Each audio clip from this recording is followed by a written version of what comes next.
some writers are become what they are due to inspiration. I think in my case it was more desperation. I realized, like you said, I wasn't really meant to work, and I decided I wanted to write what I love to read, which is crime fiction. And it also gives you such a broad stroke. You can do anything with crime fiction. One day I just started picking up pen and writing, and next thing I knew, I was a writer. It was a weird thing. And just to sort of finally set the scene, you're from New Jersey. That's where you still live, I think, isn't it? Yes, that's not my fault. I was born and raised in New Jersey, and you need a special visa to leave the state. No, I love New Jersey. It's right out. I'm a half hour away from Manhattan.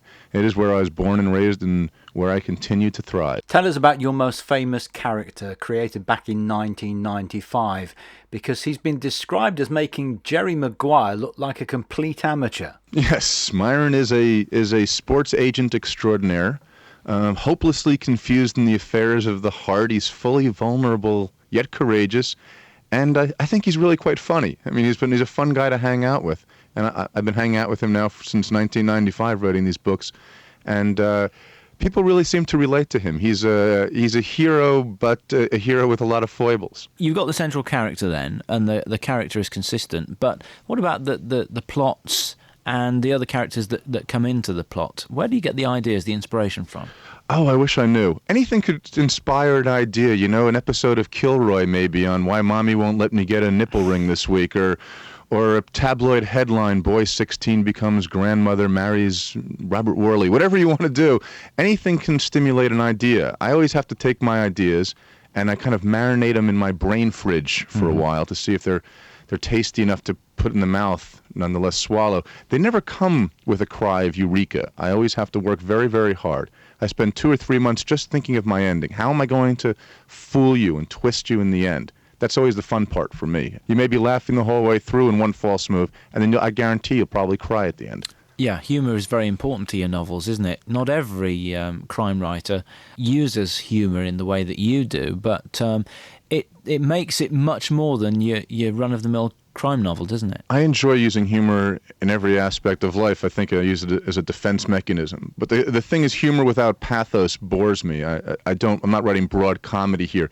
The actual crime is quite serious, but Myron's view of the world is really quite funny. He looks at things at a skewed angle. He likes to poke fun at everything he possibly can. And there's a lot in our societies, isn't there, to make fun of? I find perfect heroes of the Hercule Poirot or James Bond type. In today's market, they don't quite work. You need a man who's somewhat realistic. Myron changes from book to book, and he makes mistakes along the way. Mistakes you and I might make if we were trying to solve the crime, but he always has his heart in the right place. Did the sort of overnight success surprise you, really? Well, believe me, it wasn't overnight. It took a long time in coming, and I started about as low as you can start in this business, and it's been just so much fun every step of the way.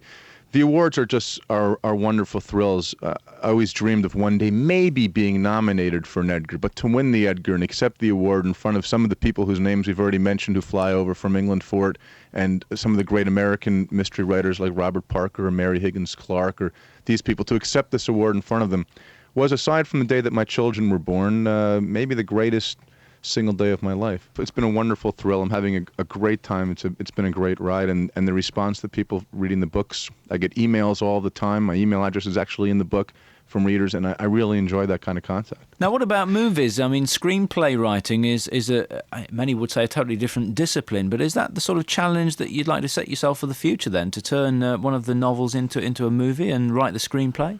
To be honest with you, no. The only reason I want to do it is because if you're on TV money? or movies, well, let's be honest, that's one. But the bigger thing for me is that it will increase readership. More people will hear about it and will seek out the books. So I will do anything I can to get more readers. I'm Berkeley's tree. If a tree falls in the woods and no one hears it, does it make a sound? If I write a book and no one reads it, it doesn't exist. I don't write for myself. I write for you. Until you read the book, Myron doesn't exist, and Myron comes to life anew with each reader. It's a whole new universe. That so excites me, the idea that you take me home and I talk to you for 400 pages, and I tell you a story and create a whole world. That's what I love to do. If it's on the screen, that's fine. But when I'm writing a book, I'm writer, director, actor, I'm God. I can do whatever I want to.